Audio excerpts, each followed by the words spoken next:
Que faire quand on manque de confiance en soi? Je vous réponds dans cette vidéo.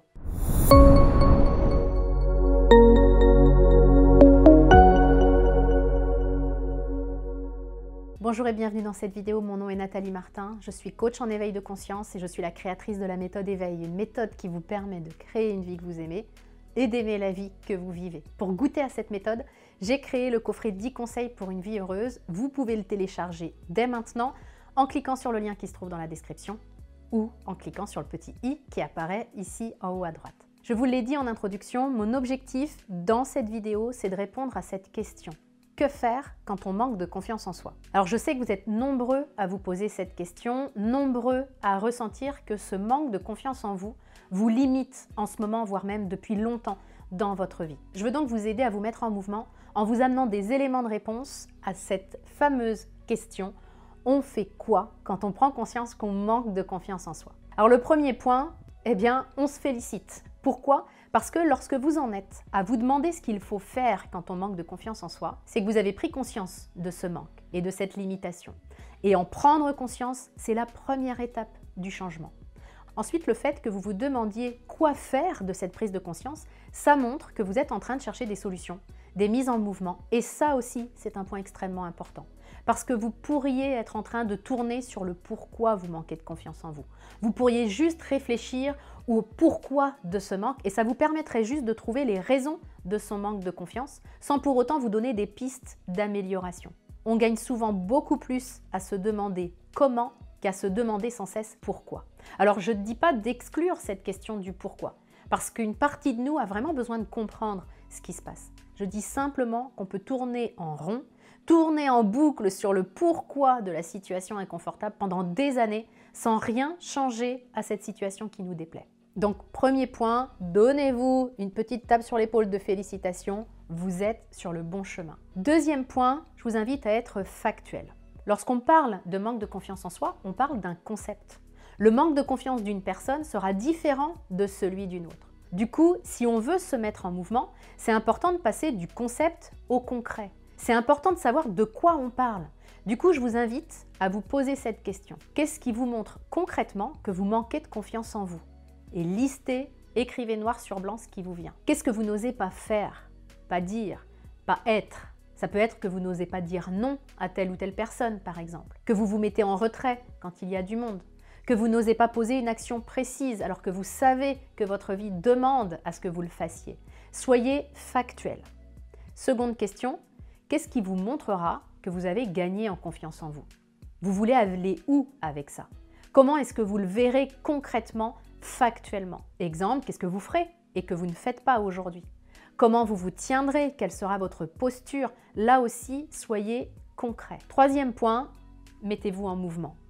Comme je le dis souvent, on n'apprend pas à nager en lisant un bouquin sur la natation. C'est pareil pour la confiance en soi en fait. Ça ne s'apprend pas en lisant des livres. Maintenant que vous avez listé au second point ce qui vous montre factuellement que vous manquez de confiance en vous et ce qui vous montrera que vous avez confiance en vous, l'idée c'est de passer à l'action. Avec deux options. Soit vous regardez la liste de ce qui vous montre que vous manquez de confiance pour trouver les actions que vous allez mettre en place. Par exemple, si je vois que je manque de confiance en moi parce que je n'ose pas poser une action dont j'ai envie, le but va être que je fasse cette action. Et si j'ai identifié que ce qui me montrera que j'ai confiance en moi, c'est que je me tiendrai plus droite, par exemple, je commence à le faire ici et maintenant. En passant, des études ont été menées pour mesurer l'impact de la posture sur le niveau de confiance en soi. L'une des études les plus connues, c'est celle de la psychologue Amy Cuddy et de ses collègues à Harvard en 2010. Au cours de cette étude, on a demandé à certains participants d'adopter une posture de soumission et aux autres d'adopter une posture de puissance. Les participants qui ont adopté la posture de puissance ont signalé une augmentation significative de leur niveau de confiance en eux, ainsi qu'une diminution de leur taux de cortisol, ce qui suggère que la posture de puissance peut aider aussi à réduire le stress et à augmenter la confiance en soi. Vous l'avez compris dans cette dernière clé, il s'agit de passer à l'action. C'est ce qui génère le plus de résistance, on ne va pas se mentir, surtout quand on manque de confiance en soi, mais c'est le passage incontournable quand on veut gagner en confiance en soi. Pourquoi? Parce que la confiance en soi, c'est ce que l'on se sent capable de faire. Et si je ne fais rien, si je ne passe pas à l'action, je ne peux pas me montrer ce dont je suis vraiment capable. Et mon niveau de confiance en moi n'évolue pas. La mauvaise nouvelle de cette vidéo, c'est donc que pour gagner en confiance en soi, eh bien, il nous faut passer à l'action. Alors une astuce que je vous partage, c'est celle découverte par Mel Robbins. Il a fait une réelle découverte sur le cerveau. Il faut entre 3 et 6 secondes avant de commencer à rationaliser une situation, avant de nous trouver des excuses de ne pas passer à l'action. 3 à 6 secondes, c'est ce que prend notre cerveau pour ça. Ce qu'a découvert Mel Robbins, c'est la règle des 5 secondes qui consiste à compter à l'envers avant de passer à l'action. En comptant, donc vous comptez 5, 4, 3, 2, 1 et vous y allez. Parce qu'en comptant, eh bien, vous saturez votre mental, vous l'occupez sur autre chose et donc vous évitez de débuter un dialogue intérieur complètement contre-productif. Le fait de compter à rebours 5, 4, 3, 2, 1 et de dire « go » à la fin, ça fonctionne aussi très bien parce que le go, c'est comme une zone réflexe qui est ancrée dans notre éducation. On sait que quand on entend go, il faut y aller. Alors, cette règle des 5 secondes, ce n'est pas une solution miracle et ce n'est pas efficace pour tout le monde à 100%, mais elle peut vraiment apporter de beaux résultats si vous la testez. Si vous avez envie d'aller plus loin pour développer massivement votre confiance en vous, je vous invite à consulter ma formation « Booster votre confiance en vous ».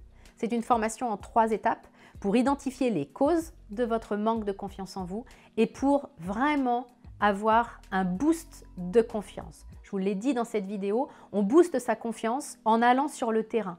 Et donc dans cette formation, je vous donne une méthode pour réussir à passer à l'action, pour réussir à faire ce que votre vie vous demande beaucoup plus facilement et avec beaucoup plus de légèreté. Je mettrai le lien vers cette formation dans la description qui accompagne cette vidéo et également sur le petit i qui apparaît ici maintenant en haut à droite. J'espère que cette vidéo vous a aidé, vous a parlé. Si c'est le cas, merci d'avance de la commenter, la liker, la partager. YouTube aime beaucoup ça et moi aussi et ça me permet d'avoir une contribution de plus en plus grande. Merci pour ça. Je vous retrouve très bientôt dans une prochaine vidéo.